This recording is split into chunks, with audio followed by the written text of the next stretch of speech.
Okay, dear students, now we have to study about magnetic force on moving charge.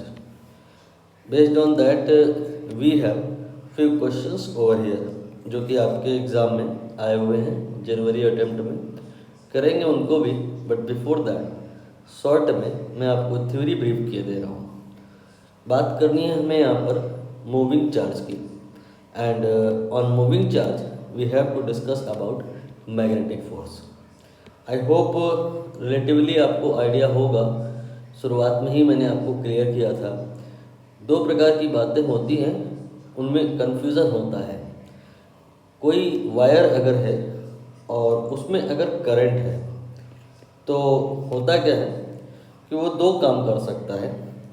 वो part one magnetic field produce कर सकता है, part two अगर already magnetic field है तो उसमें वो मैग्नेटिक फोर्स एक्सपीरियंस कर सकता है।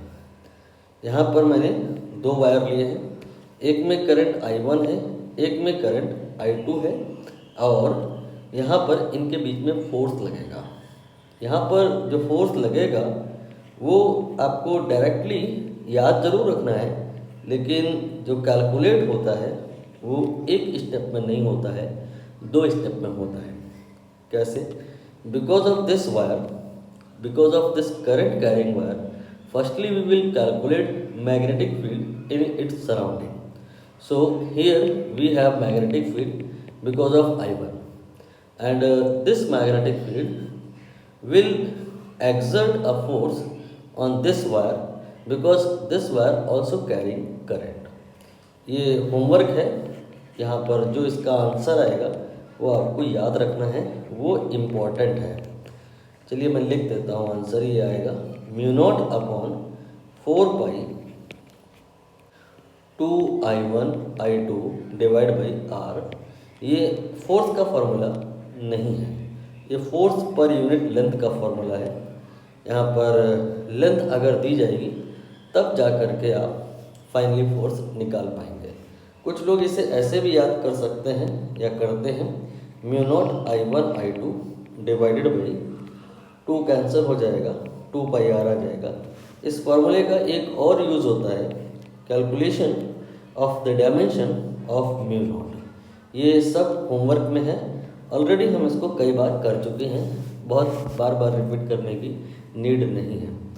अब आप नेक्स्ट पॉइंट में ये नोट करें कि ये जो करंट है बेसिकली है क्या?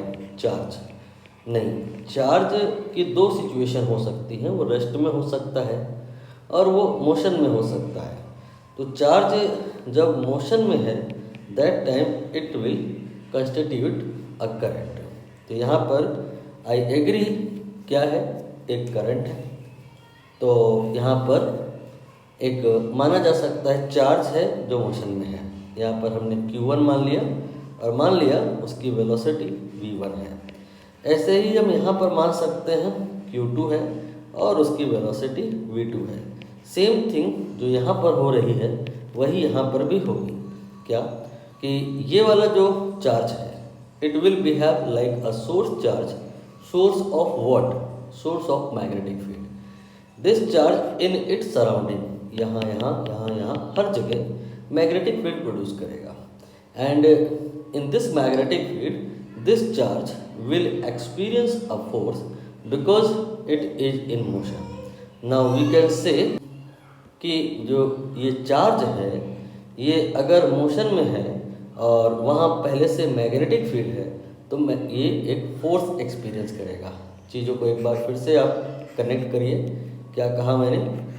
मैग्नेटिक फील्ड ये पहले से ही है because of may be another charge, may be because of current, may be because of magnet.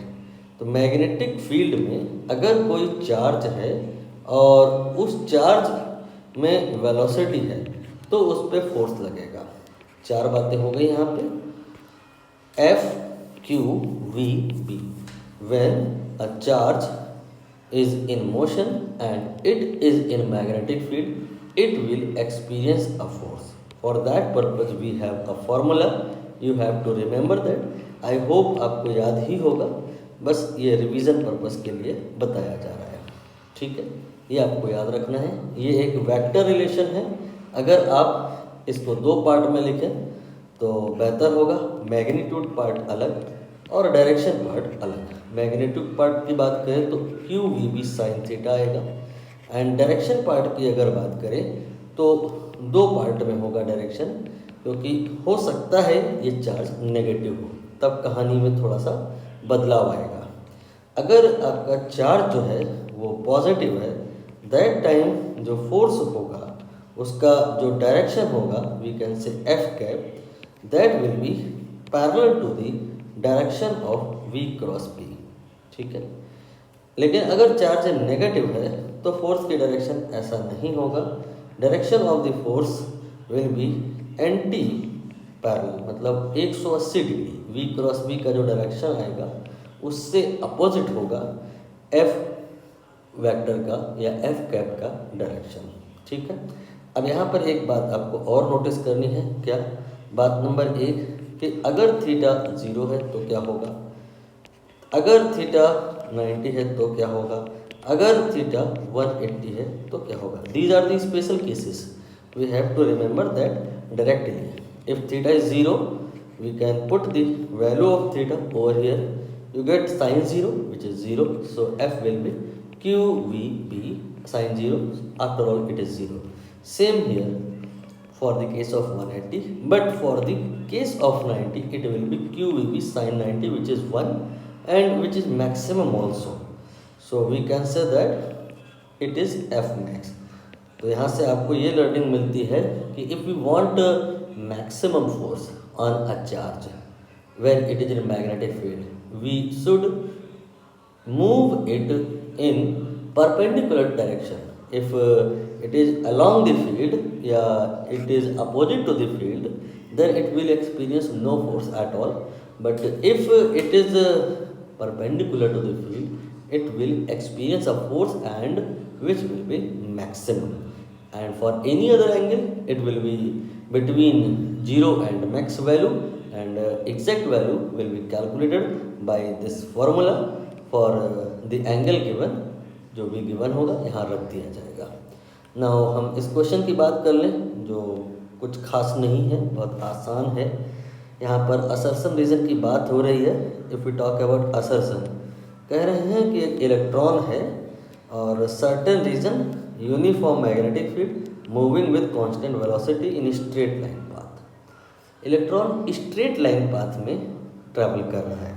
तो ये आपको 11वीं क्लास में मैकेनिक्स में बताया गया था क्या, कि अगर वेलोसिटी जिधर है, ठीक है, अगर वेलोसिटी जिधर है फोर्स उधर ही लग जाए तो क्या होगा, अगर वेलोसिटी जिधर है फोर्स उसके अपोजिट लग जाए तो क्या होगा। लॉज ऑफ मोशन में आपको डिटेल में बताया गया था, हेडिंग रही होती है इफेक्ट ऑफ फोर्स। तो बहुत सारी पॉसिबिलिटीज़ में से जो मेजर पॉसिबिलिटीज़ हैं वो ये कि जो फोर्स है हो सकता है वो वेलोसिटी के परपेंडिकुलर हो और हो सकता है वो वेलोसिटी के अलोंग हो, या इसी का एक केस इसी का अपोजिट फोर्स अपोजिट हो। थीटा 0 हो या थीटा 180 हो या थीटा 90 हो, तो कब फोर्स से क्या फ़र्क पड़ेगा ये आपने सीखा था मैकेनिक्स में 11वीं क्लास में।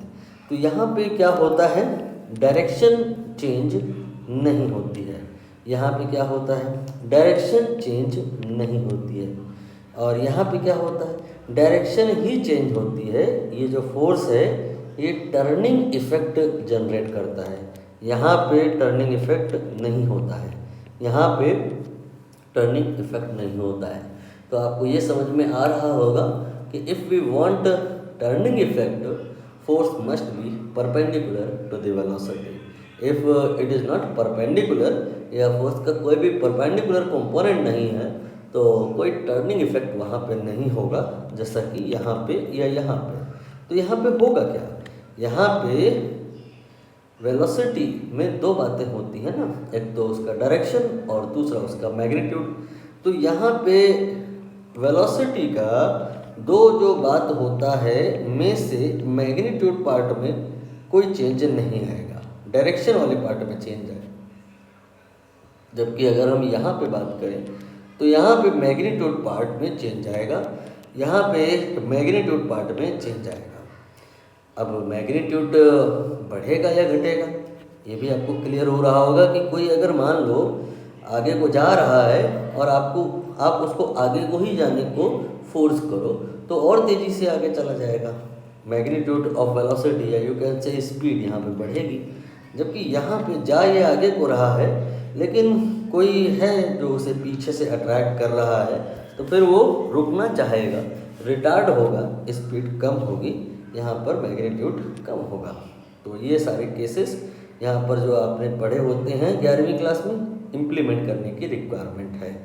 जैसा कि यहाँ कहा है कि एक चार्ज है और मैग्नेटिक फील्ड है और उसमें वो मोशन कर रहा है, लेकिन बात यहाँ पर ख़ास ये है कि स्ट्रेट लाइन पाथ में है वो।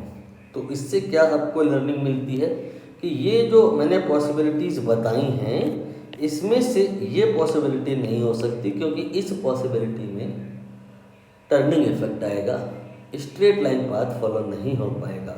Straight line path if followed definitely theta will be either 0 और 180। तो असर्शन यहाँ पर कह रहा है कि थीटा 0 या 180 होगा। ठीक है ना। रीजन में देखते हैं क्या लिखा है कि magnetic field in that region along the direction of velocity of the electron। ठीक है, तो यहाँ पर अगर हम थोड़ी देर के लिए ये लेस पॉपुलर केस है इग्नोर करें तो थीटा 0 मान करके चलना होगा। तो असर्शन में कहा कि इलेक्ट्रॉन उधर को ही जा रहा है जिधर को इलेक्ट्रॉन क्या कहते हैं स्ट्रेट लाइन पाथ में जा रहा है। तो रीज़न में ये इन्होंने जो लिखा है कि इलेक्ट्रॉन का जो वेलोसिटी है वो मैग्नेटिक फील्ड की ही डायरेक्शन में होगा, ये सही लिखा हुआ है। यहाँ पर ये भी सही है और रीज़न ये भी सही है और करेक्ट एक्सप्लेनेशन भी है। ये यहाँ पर लिखा है ना, along the direction of velocity of the electron magnetic field उसी डायरेक्शन में है जिस डायरेक्शन में वेलोसिटी है। हालांकि ये रीजन कंप्लीट नहीं है। अगर यहाँ पर ऐसा लिखा होता कि यहाँ पर वेलोसिटी जो है उसका कोई भी कंपोनेंट जो है मैग्नेटिक फील्ड के परपेंडिकुलर नहीं है, मतलब रीजन में ज़्यादा प्रिसाइज अगर करना है तो इस तरह से लिखा जाना चाहिए कि there is no perpendicular component of the velocity, तो वो ज़्यादा बेहतर रीज़न होता। लेकिन यहाँ पर बहुत ज़्यादा बारीकी से न जाते हुए मोस्ट पॉपुलर सिचुएशन की बात करें अगर तो माना जा सकता है कि it is happening straight line motion of the electron is happening because theta here is 0। हालांकि इलेक्ट्रॉन की बात है तो इससे हालांकि मैग्नीट्यूड जब 0 आ गया तो डायरेक्शन पे कोई फ़र्क पड़ेगा ही नहीं, बहुत ज़्यादा चिंता की बात नहीं है।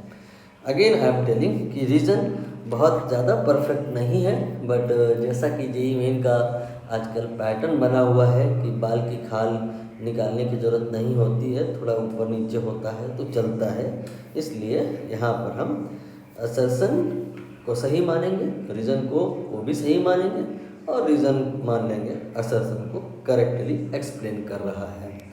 अब यहाँ पर आगे जो एक और हेडिंग है उस पर आप फोकस करें।